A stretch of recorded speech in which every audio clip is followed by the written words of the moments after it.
Hello and welcome to Catastic DIY. Today I have a tutorial for you on the Azcona Designs Mighty Heartbreaker Tote. I'm going to be sewing the large size up, show you guys how I do it. First we'll go over the supplies list and then I will show you kind of step by step how to sew this bag. And then at the end I will show you a comparison of the large size and the small size, as well as a couple of other differences. If you like this video, be sure to hit the like and subscribe button, send it to your friends, watch it a dozen times. I don't know, all the things that I'm supposed to tell you to do. I am going to give you a fair warning. This may be one of the most chaotic tutorials you'll ever see. I am a very chaotic person. So without further ado, here we go. Okay, now for our supplies. This has all been prepped off camera so that I can just show you the pieces that we need and then we can dive right into actually sewing it. So you'll want to make sure that you prep all of your pieces before you get started. Some people prefer to prep as they go. For me, it's a lot easier just to have it all prepped and ready to go so nothing breaks my flow once I start getting sewing. So up first we have our exterior pieces. I am using a vinyl from marinevinylfabric.com. I got this in one of their scrap boxes. So we need at minimum 2 exterior pieces. This pattern does have a ton of choices, so you can really play around with your creativity for the front of the bag. So this is from the backing. For my front, I am doing, this is canvas from Kinley & May that was custom printed. And also for my front, I am doing a frame overlay. I got a little bit twisted here. Untwist it. In that same red vinyl fabric. Okay, and then we also need 2 interior of the main. This is for our lining. Now I am just using a cotton woven in this cute spider webs. For the exterior, we also need our gusset piece. This is another piece of vinyl from that vinyl scrap box from marinevinyl.com, and a gusset for our lining as well. Additional pieces that I'm using for my bag today, I have some additional vinyl cut out for some interior pockets. This is for our zipper pocket and this is for our slip pocket.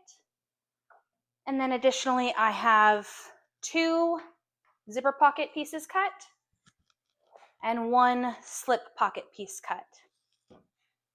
Now, some additional things that we will need today, aside from our fabric, obviously, is our sewing machine.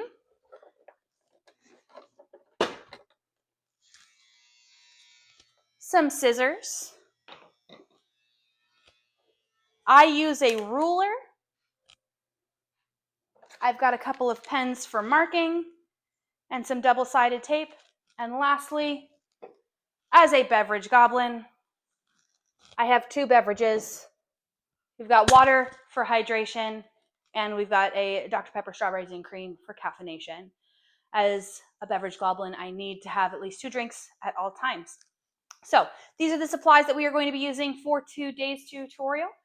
Go ahead, take a minute here, go prep your pieces, and then come back and we will get started on sewing this together.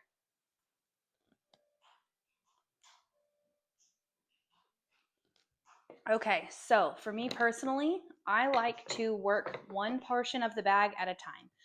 So I like to assemble the entirety of the exterior, then do the entirety of the lining, and then put it all together. So that's where we're going to start off, is with the exterior. Now, because I chose to do the frame in vinyl, that's the first thing I'm going to need to do, is I'm going to need to secure the frame to my canvas and get it ready to go as one piece. I'm going to take my handy dandy double-sided tape, flip this frame over, and we're just going to start laying down some tape.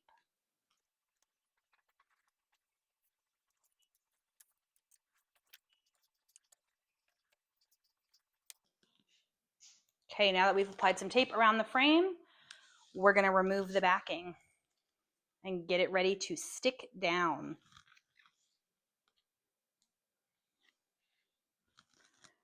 I know a lot of sewists also use maybe a glue stick for this or spray adhesive. Double-sided tape is just my personal preference. That's what's easiest for me.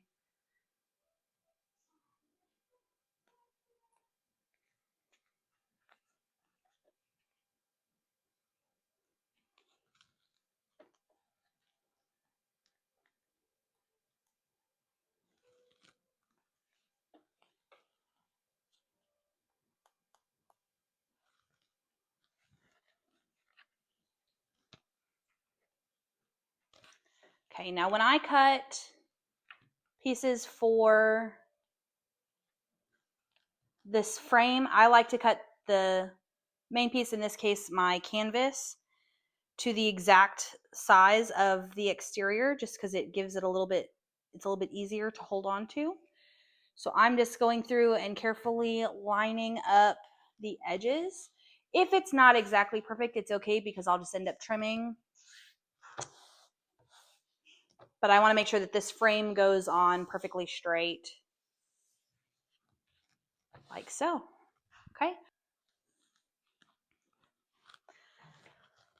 Okay, I've got my thread swapped out for black. We're ready to top stitch. I'm going to top stitch around this inner heart here so that we can treat this as one piece. If you are only using one piece for the front of your tote bag, then you can skip this part altogether, but you will want to top stitch before we move forward if you're doing either the frame or the inner applique, or any combination of the two. So I'm going to go ahead and we'll take it to the machine and we'll get this top stitched. I personally usually top stitch this at about 1/8 of an inch. That's just personal preference. You can really do whatever you'd prefer. It's your bag, so top stitch it wherever you would like.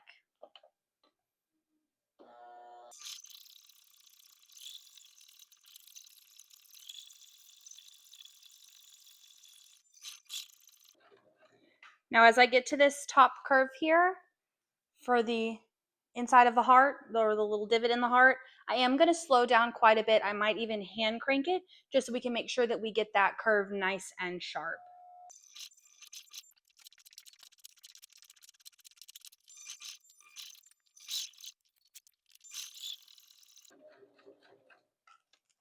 Okay, now as I'm getting back up to the where I started, I'm going to go ahead and flip it over to the back, and I'm going to pull my thread back to the back so that we can tie that and we won't have to back stitch.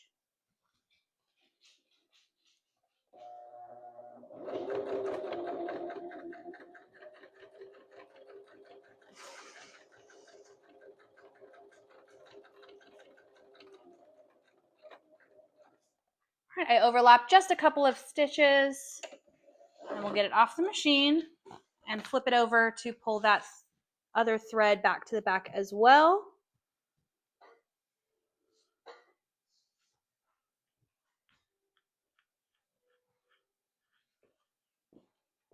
And we're going to tie it all together.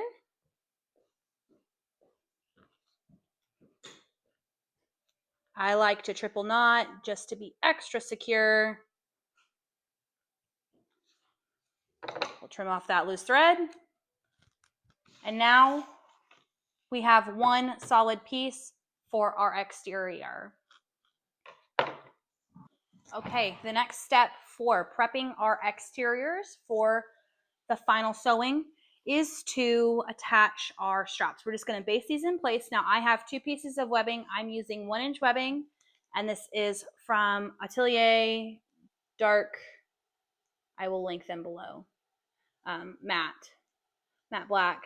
She has a ton of incredible notions for anybody who leans more towards the spooky sewing. So I have 2 lengths of webbing cut at 32 inches each. The pattern calls for 32 if you want longer straps. I prefer to use the longer straps just because they are more plus size friendly, and I do sew to sell. And I want to make sure that all of my customers can use my bags. So we're going to set one piece aside. I'm going to grab a couple of my clips. I did forget to mention clips in the supply list earlier. I typically don't use clips except for when I'm basting something in place like the straps, or when I go to attach the gusset to the front and back. Beyond that, I am a little bit of a chaos sewist, and I don't typically pin or clip just because I like to thrive on chaos and kind of see where things go. Now, there are markings on your pattern that you will want to transfer. I transfer them very, very small here, just so they will be within my seam allowance onto the front of my bag. But there will be markings for where to align your straps as well as where to align your gusset. Now, you do want overhang when you base this strap in place. I usually do about 1/2 inch or so of overhang. I'm going to drop the clip, but then I'm going to clip it in place in between those two markings from my pattern that I transferred over. Now we're going to do the other side. I like to take it once one side is done and lay it out. It should create a U shape, but you want to make sure that it's not twisted. So it will stand up a little bit on the end here, but you want to make sure that it's not completely twisted like that, because then you're going to have a really unhappy strap. So I kind of lay it out and then kind of flip it up like so. I just kind of finagle it to make sure that I am not twisted. And again, I'm going to give myself about 1/2 inch of overhang and then clip that in place. And then we will take it to the machine. I'm going to base this in place with a 1/8 inch seam allowance. So we'll come over to the machine. I'm going to undo this first clip here, but I'm going to leave that second clip in place. And we're just going to base that in place.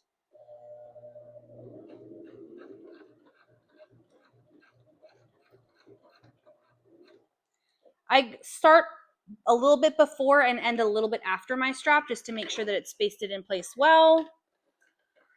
And then I'm going to repeat with the other side of the strap.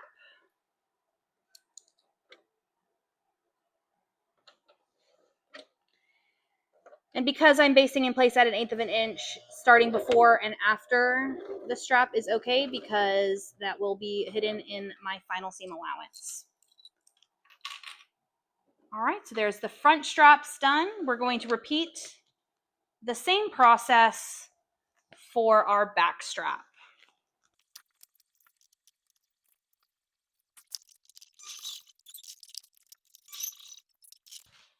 Okay, so now we have both of our straps basted in place. We're going to start working on adding the gusset. I'm going to grab my gusset here. Now there is a center mark on your pattern on both the top and bottom. I'm going to be using the transferred center mark for the bottom. That's where we're going to start lining up our gusset. There are marks on the edge of the pattern where your gusset should end. I prefer to start at the center and work my way out. That just helps kind of prevent any user error if I'm not lining things up quite right, or if I didn't transfer my markings quite right. If I just start at the center and work my way out, it makes sure that everything's nice and lined up. So the first thing I'm going to do is I'm going to take my gusset piece and I'm going to fold it in half, right sides together. And I'm going to mark my center. I'm going to do that on both sides just to save myself a little bit of time when I go to do the backing. And I've marked my center with a clip for both the front and back. Now I'm going to start with the front.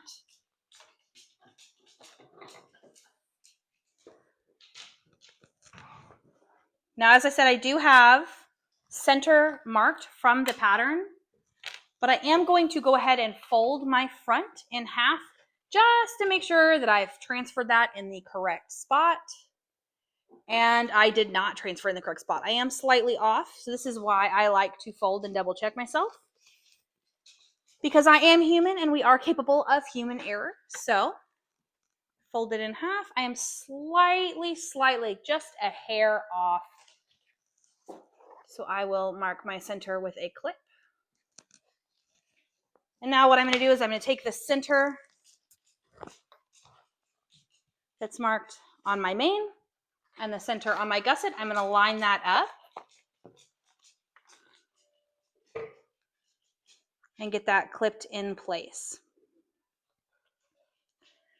Now what I'm going to do is I'm going to slowly ease my way around until I get pretty close to that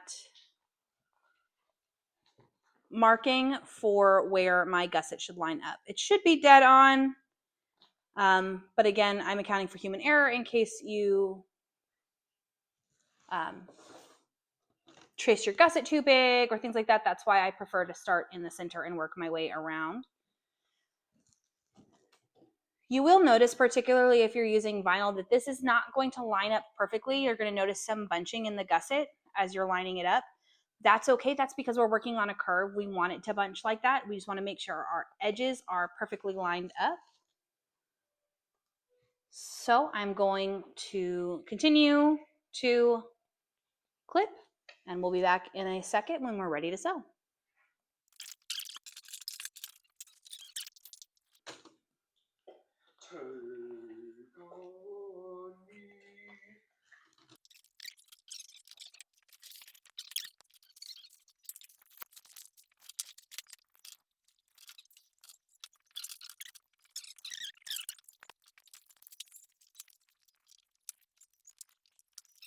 All right, so we are clipped and ready to go. You will notice I have a variety of clips. These are mostly sets I've picked up from Dollar Tree. They're fantastic. I love them. They hold on very strong, and they're great for sewing, especially gussets. Because as I said, I'm a little bit of a chaos goblin, and I prefer to only clip or pin when I'm doing a gusset or a big curve like this. We're going to take this to the machine next and sew along this curve.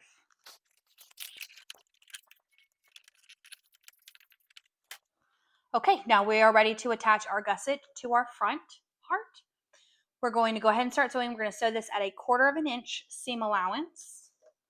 Now you will notice there are all kinds of ripples through the gusset. Again, that's good. We want the edges to be perfectly lined up. The ripples in the gusset will smooth out once we attach the back, and this is laying flat. Remember that when you're sewing in the flat, but you're sewing something that is 3-dimensional. So the ripples are okay. We're going to work around them as best as we can. Again, at 1/4 inch seam allowance. And we're going to just go very slowly on these curves.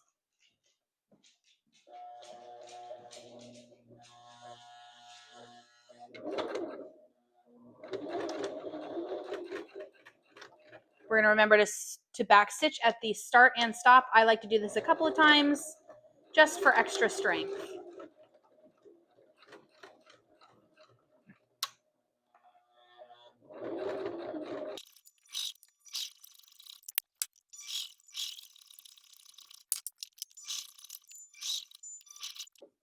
All right, now when we get to this bottom curve, we want to make sure we take it really slow.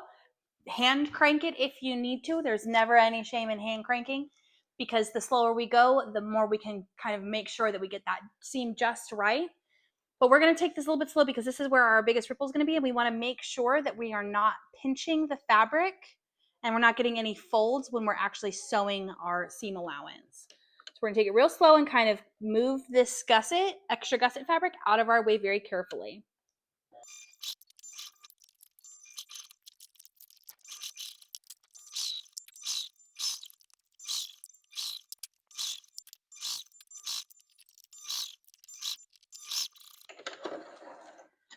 All right, now that finishes attaching our gusset to the front of our heart. We're going to repeat those exact same steps to attach the back to the gusset.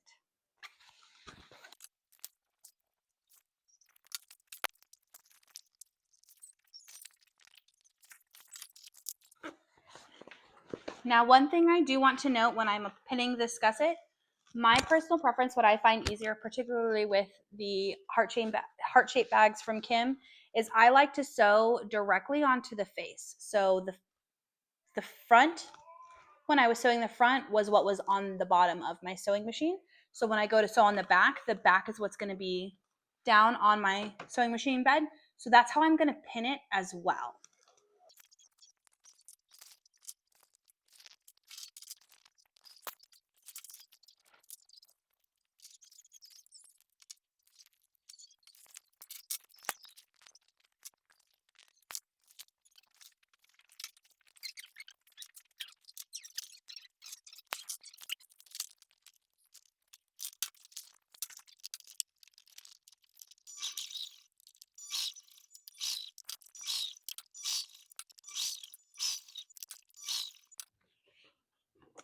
So again here, I'm coming up close to that bottom curve, and we're going to just take it very slow, make sure that we're moving the gusset out of our way while keeping those edges perfectly lined up.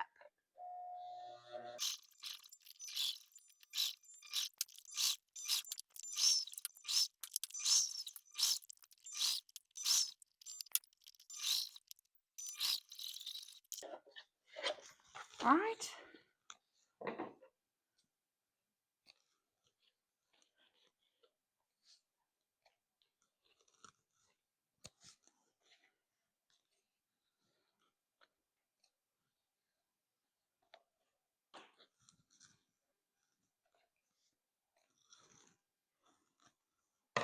All right, so we've finished assembling our exterior pieces now. This part is wholly unnecessary. I do it because it's like a little reward for the goblin brain, and to just double check again because I do sew to sell. I like to, at this point, turn my bag out and just double check those seams. And again, it's gonna double check, make sure that first of all, that my seams are my standard normal quality, but also it's a, like I said, a little dopamine hit for that goblin brain to like reward your brain for your hard work this far. So I'm just going to turn it out and check, make sure I've got no pinches, things like that. Make sure we're looking good. And we are looking good.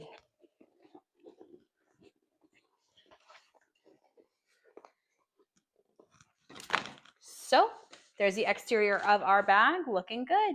I'm going to turn this back inside out and we will get started on the lining next. All right.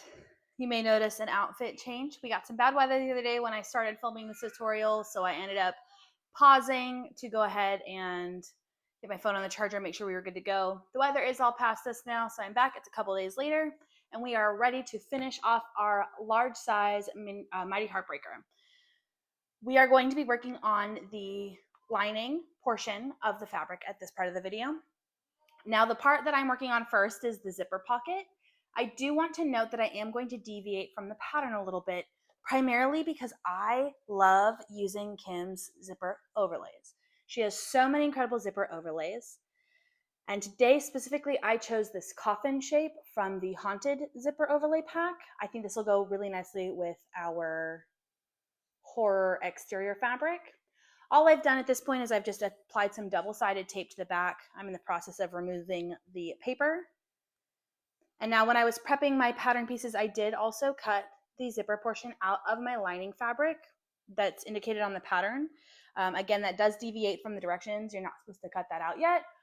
I do just when I'm doing a zipper overlay, just because I find it's a little bit easier to match up where that zipper is supposed to go.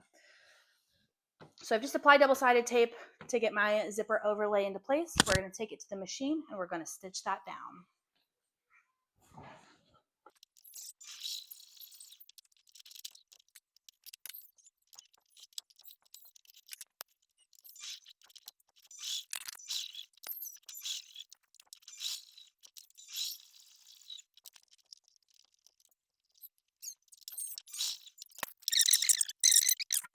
All right, so we have finished tacking down our zipper overlay.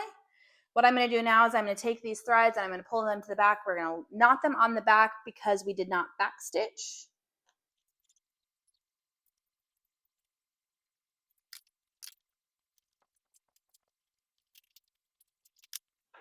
All right, I'm going to double check. By not back stitching and pulling those threads to the back instead, it just offers us just a little bit of a cleaner finish on the zipper overlay that I prefer.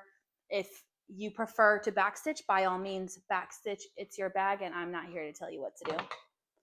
What we're going to do now is we are going to trim some of our lining fabric out of the way, just so that it's not in the way when we go to add our zipper.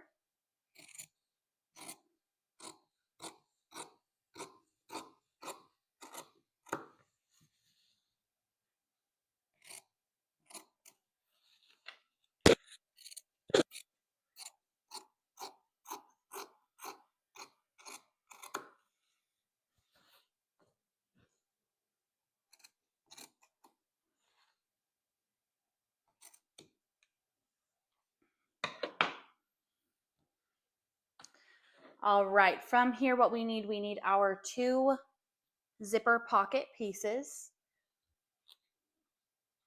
We're going to take these and we're going to attach our zipper tape. I am using number 5 zipper tape and a zipper pull. And what I like to do, this is my method. I know there are tools out there like a zipper jig that makes this a little bit easier, but what I do is I cut my zipper tape a little bit longer than my zipper pocket. Now, when you're using a zipper overlay, you are going to take the wrong side of your zipper and you're going to put it to the right side of the fabric, and we're going to stitch it down. I use a 1/4 inch seam allowance here.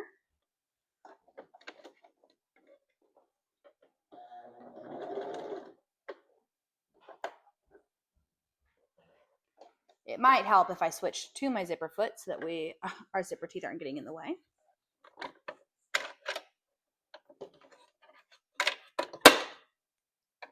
So we're just swapping out for a zipper foot so that my zipper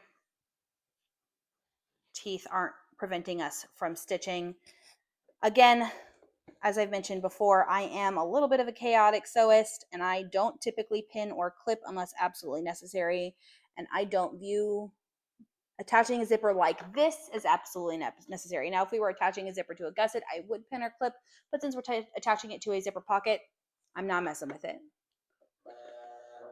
Again, 1/4 inch seam allowance here. Don't forget to back stitch at the stop and start.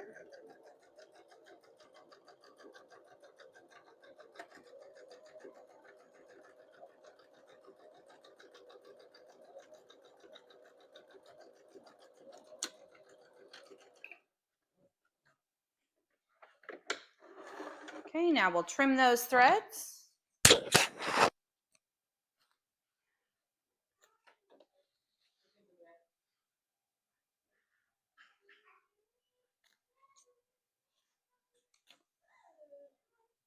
And then we're going to repeat on the other side. Again, we're taking the wrong side of our zipper and we're putting it to the right side of our fabric. Now, because I don't pin or clip, what I do is I just line up the edges of my 2 zipper pocket pieces, and then I hold on really strong with my fingers, and we just operate on strong fingers and good vibes. Again, 1/4 inch seam allowance here.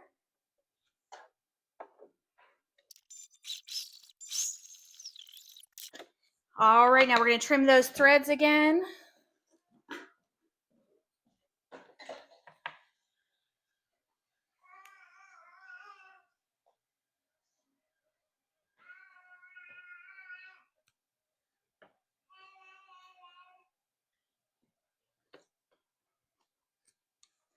And now we'll get to why I left that little bit of length at the end. This is how I install my zippers. I'm going to separate it where it's outside of the zipper pocket.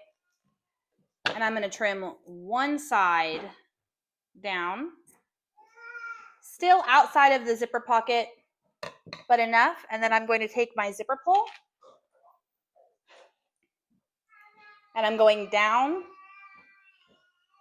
as if we were closing the zipper. And the reason I trim is it just makes it a little bit easier to get it lined up when we're getting that zipper pull onto both sides. And because I am using a striped zipper tape, I do want this to be as lined up as possible.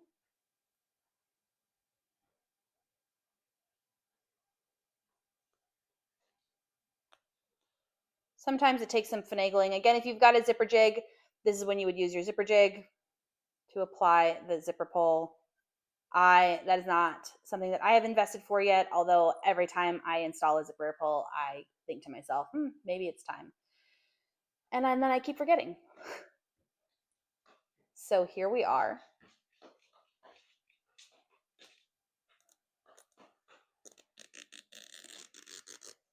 All right, now that our zipper pull is attached, I'm going to go in and I'm going to trim the zipper tape on both sides pretty close to the edge of that pocket. And then what I do is I take a lighter and we're going to singe the edges just to prevent the zipper tape from unraveling.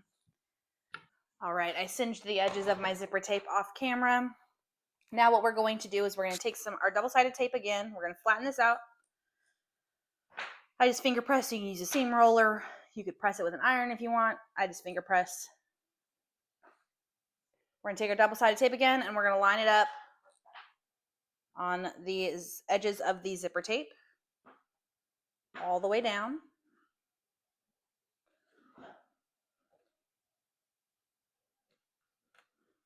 On both sides.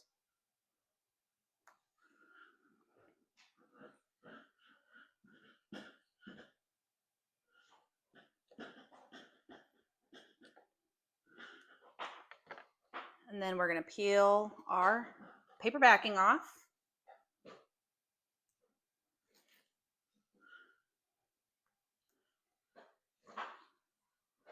Now I prefer to always I put my zipper down, and then I take my piece with the zipper overlay on it over the top. It just makes it a little bit easier to line it up that way. Make sure your zipper is pointing the direction you want it to so that it opens and closes. I'm very particular that I always like it to unzip. Zipped closed, it's on the left. Unzipped, it's on the right. So I always make sure that my zipper pull is going the right direction. Then we're going to take our piece and we're going to line this up.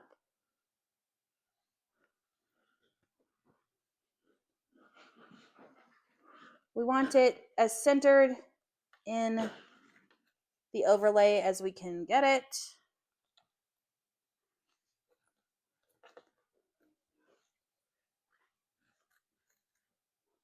Sometimes it just takes a little finagling. Then we're going to stick it down. And now what we're going to do is we're going to close up that zipper overlay and and sew down our zipper. So what we're going to do is we're going to flip it back over. We're going to take our zipper pocket pieces. You'll notice that these are not sewn together yet. We're just going to flip them up, and we're going to stitch along the bottom of our zipper piece.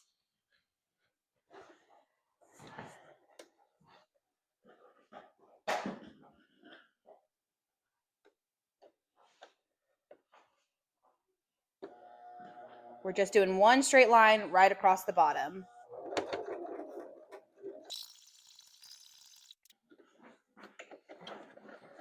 Now I'm going to leave a long tail for myself so that I can pull those threads to the back and tie them off.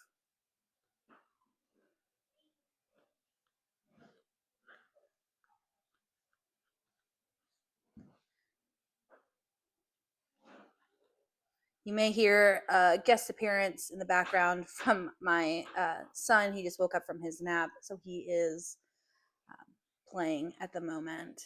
So he may get a little vocal with us. He tends to get a little excited when he is getting his tummy time.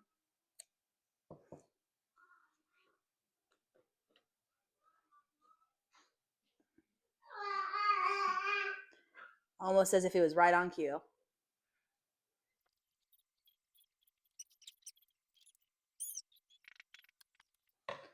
All right, now that we've trimmed our threads, we're going to flip this back down, both pieces towards the bottom.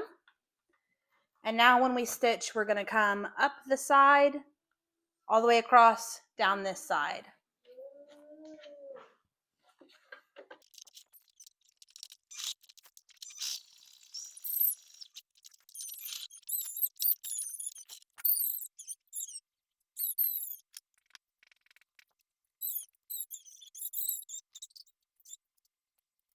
All right, is it another new day? Yes. Has it actually been weeks since I started this tutorial? Also yes. Are we going to talk about it? No, we're not. We're just going to jump right in. I'm going to go ahead and close off this zipper pocket, and then we will move on. So what I like to do is I like to start with my lining piece face up, and I like to just kind of pull this out of the way. And we're going to sew all the way around the edge. Actually, I lied. We're gonna backtrack a second. You'll notice that with my method of doing the pocket, because I did the zipper overlay, that one of my zipper pieces is longer than the other. We're gonna go ahead and trim that so that they are the same length. If you follow the written tutorial, this is a step that you won't have to take. You won't have to trim them because they'll be the same length. I believe. I'll be really honest, I only skimmed the tutorial, so that might not be true. But since I did the zipper overlay, that is true for us, so we went ahead and trimmed that. Now I'm just going to sew all the way around to close up this zipper. You do have the option, I'm choosing not to do it today. You do have the option, if you would like, to leave the bottom of the zipper pocket open, and then you can do your turning through the zipper pocket. I'm going to follow the written tutorial and do the turning through a hole in the side of the lining. So then we're just going to, I've sewn down one edge, leave your foot in, or leave your needle down in the fabric, lift your foot and pivot. If you've been sewing for a while, you know how to turn a corner. Then we're just going to go across the bottom.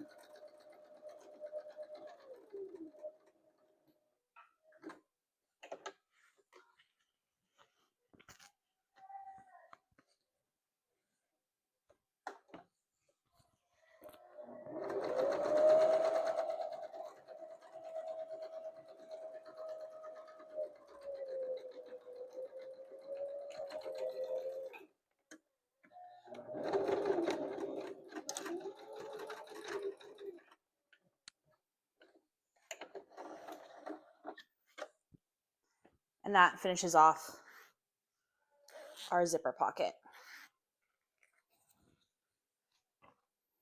And we're all closed up. Off. Now with the slip pocket, we're doing the other interior pocket. So we're working on the slip pocket today. So I've got one of my interior lining pieces, and then I've got the slip pocket piece, as well as a piece of vinyl. What we're going to do is we're going to take our slip pocket piece and we are going to fold it in half, right sides together. And we're going to stitch down each of these sides.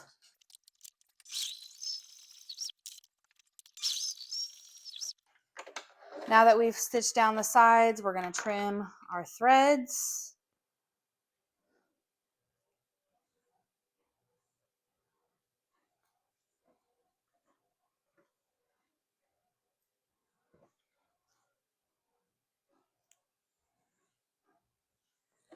And then we're going to flip right side out.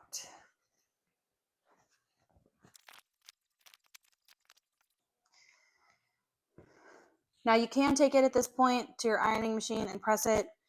I'm a little too chaotic for that, and quite frankly, a little too lazy. So I just kind of finger press it and call good. From here, I'm going to go ahead and take my vinyl piece and my double-sided tape. And I'm going to put some double-sided tape down both of the long edges.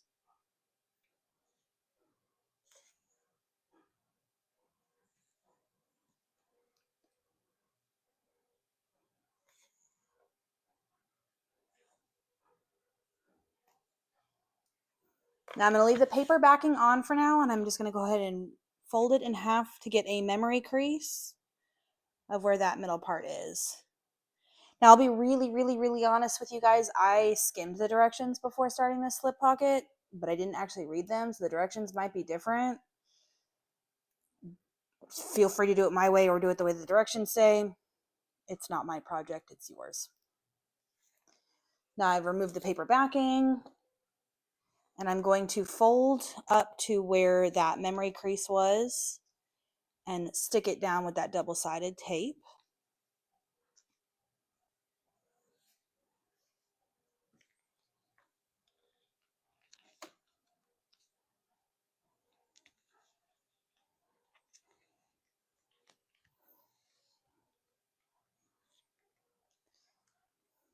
And then we're going to take our slip pocket. We're going to take the side with the raw edges, and we're going to stick it about halfway down and fold it over, and this is going to create an edge piece for our slip pocket. Now again, normally I'm not going to clip unless it's absolutely necessary. This is kind of a necessary point, so I would recommend clipping it just to hold it down while you sew. And then you're going to top stitch that.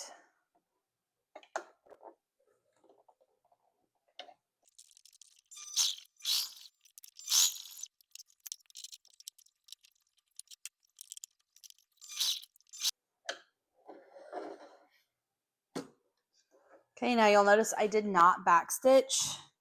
That's because I'm going to come to the back, pull my threads through, and knot it.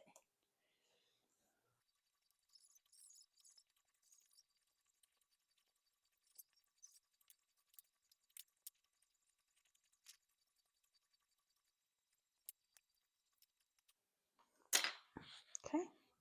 Now you notice we do have a little bit of overhang here. I am going to go ahead and just trim that off.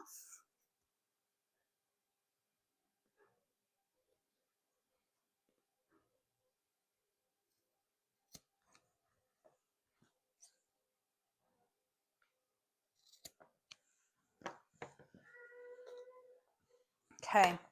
Now this next part you really should measure, but I'm a little too chaotic for that, so I'm going to eyeball it. I'm going to take my lining piece and fold it in half to get me that center mark. I'm going to do the same thing with my slip pocket.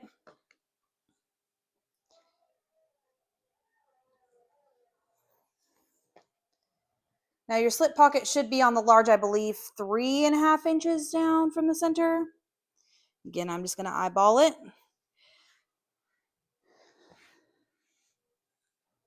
I'm going to grab some pins since we're doing woven. I am going to go ahead and pin this in place just so that it does not slide as I am sewing it down.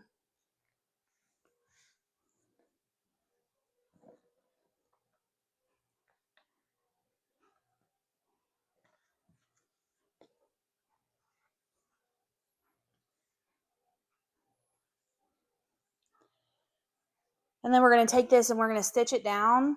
I'm going to do 1/4 inch all the way around these 3 sides, leaving the top open to create that slip pocket for us.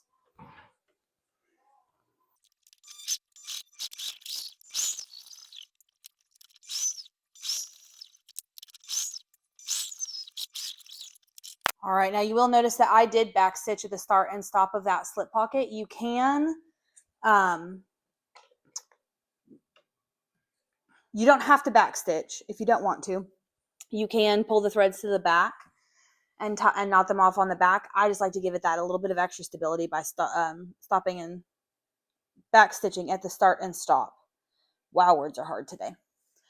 All right, and so that completes our lovely interior slip pocket, which completes the prep work for the lining. At this point, what we need to do is attach the gusset to both of our faces for the lining.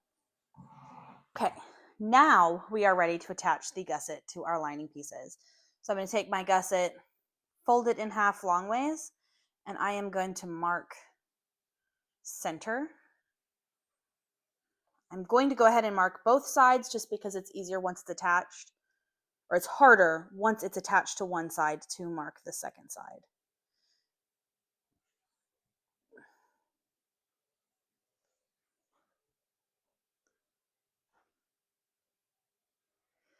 Now again, there are markings on your pattern to where you could mark these. I find it easier just to fold it to find center, so that's what I'm doing.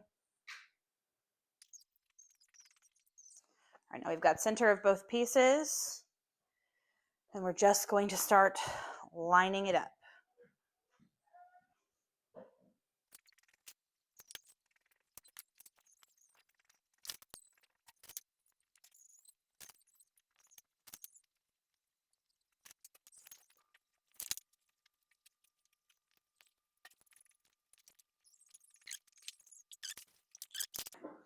All right, now we're clipped in place. We're going to go ahead and take this to the machine, and we are going to sew it at a 1/4 inch seam allowance.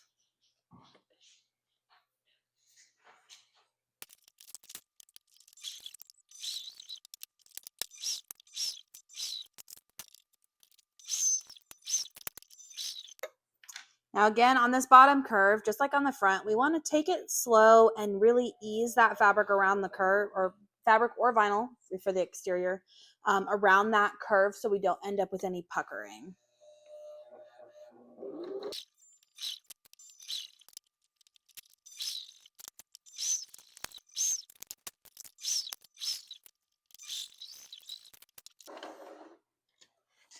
All right, and that completes one face of our lining to our gusset. We're going to repeat on the other side for the other face, but there is a difference this time. On the second face, we're going to leave a gap for birthing our bag.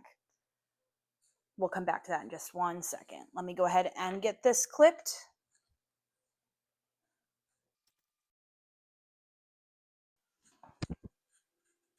Is it yet another new day where I am wearing yet another new outfit for this tutorial that has taken me 2 weeks? Yeah, it is. It is, in fact, another new day where I'm wearing another new outfit for this tutorial that has taken me like 2 weeks to film. All right, now at some point during the pinning, my microphone died, so you're getting a voiceover for the rest of this video. It's probably not going to match up, but I'm going to try anyways. At this point, I have finished clipping the second half of the gusset to the back of the lining. But we're not going to talk about that. When we go to sew this, we do need to leave a gap. The pattern says exactly what that gap needs to be, but as I mentioned several times, I just kind of skimmed the pattern.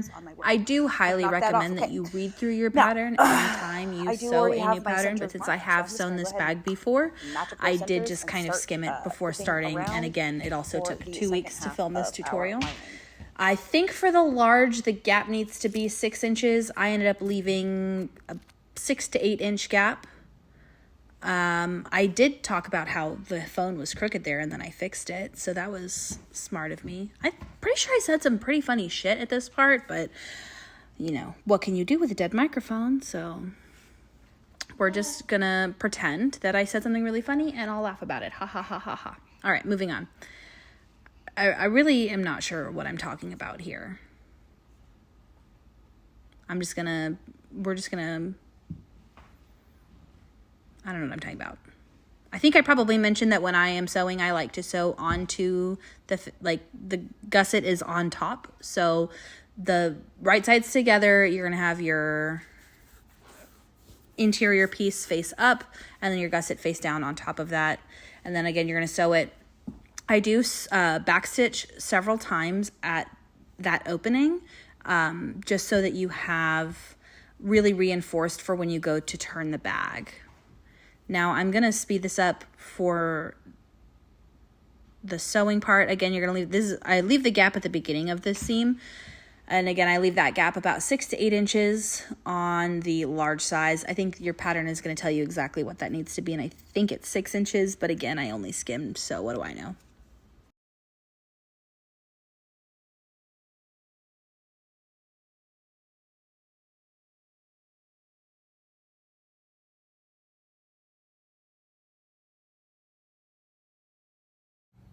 Okay, at this point, we've finished sewing the interior. I'm gonna hit you with the finger guns, and I'm gonna go grab my exterior. As soon as I pop back up on camera, I don't know what took me so long. Where am I? Okay, there I am. So I've got my exterior now. We're gonna take our exterior and we are going to flip it right side out. This is the way that I prefer to do it. Where the lining is inside out and the exterior is right side out. It makes it a little bit easier when you go to birth the bag. And I'm fairly certain that that's how the pattern is written and tells you how to do it. Some patterns are going to tell you to put the lining right side out inside of an inside out exterior. I just find it easier especially because I typically use vinyl for my exterior. It's a lot easier for me to have the vinyl exterior already right side out. It's just a little less work I have to do when you're birthing the bag. Now, when you go to tuck it in, you want to make sure your straps are inside. And again, typically I'm not going to clip very much when I'm sewing. This is one part where I am going to clip. You'll see me here in a second. I'm going to clip where the edges line up. on our gusset, and then also where our straps are. I'm going to go ahead and speed this up, the clipping process, and I'll be back for more voiceover in a second.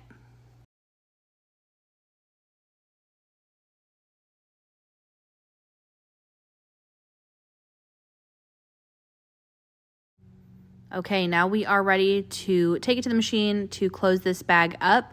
I am going to sew this at 1/4 inch seam allowance. And again, I'm going to take those curves pretty slow just so we can make sure that we get it right. There will be one point where I will actually stop and go back because I stopped paying attention to my seam allowance. I don't know where my brain went, but it was not on my sewing, and I stopped paying attention to my seam allowance. So I'm going to backtrack and fix that so that my seam allowance is at 1/4 inch.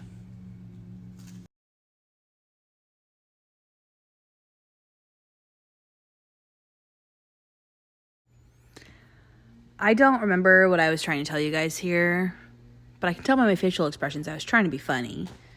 And then here you can see I slowed it down so you can see I'm actually going to backtrack because this is where my brain ran away and I was no longer at 1/4 inch seam allowance.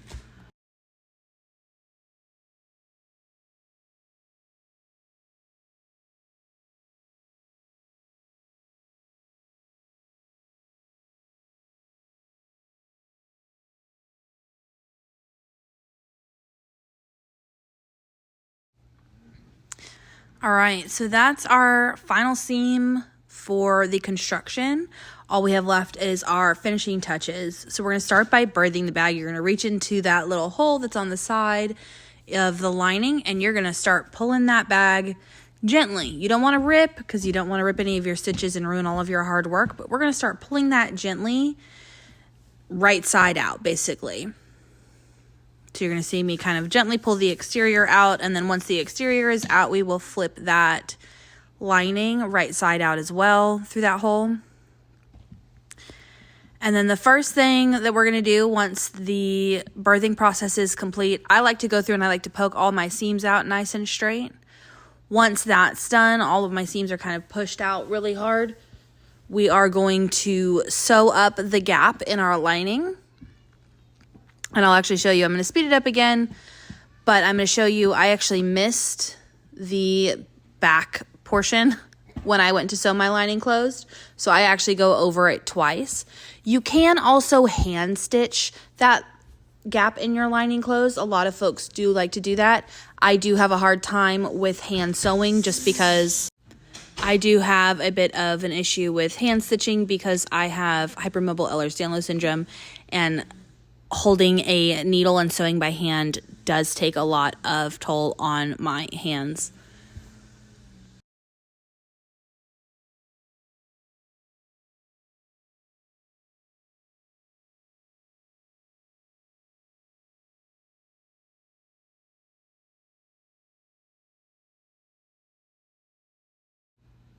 Okay, now that I've sewn the lining shut twice, we're going to shove our lining into our bag, and again, we're going to poke out all the seams. And then what I do is I take a second and I go all the way around the top of the bag, and I'm going to roll the seams to get it nice and flat. You'll see me start to roll here. I'm going to roll those seams so they get nice and flat. I'm going to do that all the way around the bag before I top stitch. That's just going to help make sure we have a really nice flat seam when it's time to actually do the top stitching. So I'm going to go ahead and speed this up. And I'm actually going to speed up all the way through the top stitching because you're going to top stitch just around the exterior, like just around the very, very tippy top of the bag. And you're going to do that at 1/8 inch or 1/4 inch, whichever is more comfortable for you. I typically prefer to go with 1/8 inch.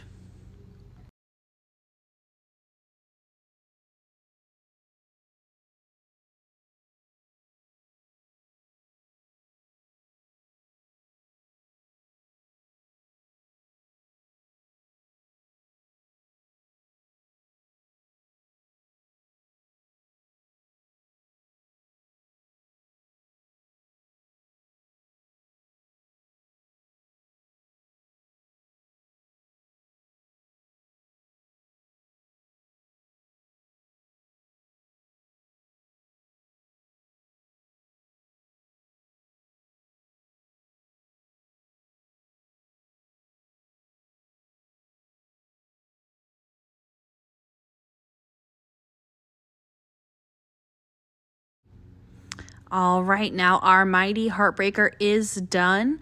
I'm just going to go through and trim any loose threads that I might see, like the start and stop of my top stitching and anything else that's poking out.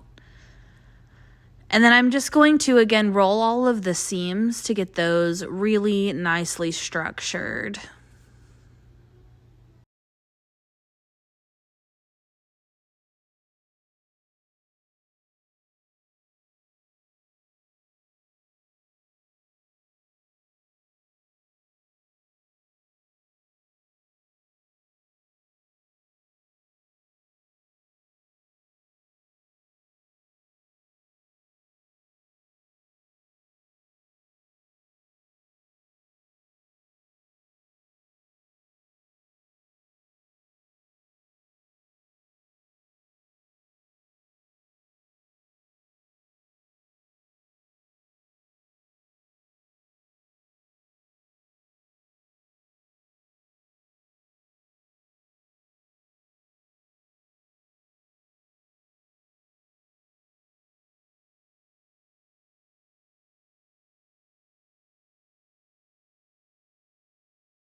All right, that wraps up today's tutorial on the Mighty Heartbreaker from Azcona Designs. I do want to show off, before we go, first of all, the finished bag. Ooh, she's pretty, isn't she? I think so. Anyways, ooh, I missed a thread. Okay, I'll go back and get that in a second. I wanted to notate, first of all, the difference. This is the large size we sewed during today's tutorial, and this is it compared to the small size that I made several weeks ago. So you can see there's a pretty big size difference in between the two. And there is a medium size. So there's a third size in between these two. So overall, great value for your pattern. The other difference I want to show you is that, as you noticed during this tutorial today, I did not use anything. I did not use any foam or stabilizer of any kind. That's a personal preference, particularly when I'm sewing with a vinyl exterior. I usually choose not to do interfacing, just because I am constantly chasing after 3 kids, 2.5, because the youngest is 10 months and he's just now becoming mobile. So anyways, my point stands that I'm usually chasing after multiple kids, and having something that is a little bit less rigid it's easier to just kind of like elbow out of my way when it's on my shoulder. So if it's on my shoulder, it's a lot easier. If it's less rigid, to just kind of elbow it out of the way. Whereas if you do the stabilizer, it is a lot more stable. It's kind of like stabilizers in the name. Anyways, so this version I did, the small I did do with the foam, and you'll notice that it's a lot more. If I try and stand them both up, I don't know if you guys can see that low, but if I try and stand them both up, the small that has the stabilizer, I used foam, that's going to stand up a lot better than the one without foam. So again, a lot of that is going to boil down to personal preference. If this is your preference, use the foam. If you prefer, like me, to be able to kind of squish it out of your way, you can skip the stabilizer as I did in the tutorial. So yeah, that's the small size Mighty Heartbreaker Tote and the large size Mighty Heartbreaker Tote. Why are words so hard today? And there's a third size, a medium size that goes in between these. So a lot of fantastic value, a lot of bang for your buck with this pattern. I highly recommend. If you give this bag a try, let me know in the comments. I want to see pictures. I want to see, what you guys create. Again, don't forget to like and subscribe, press all the buttons. You know the drill. If you're here on YouTube, you've probably watched a YouTube video or two before. So that's all I have for today. You guys have a great day, and I'll see you guys soon.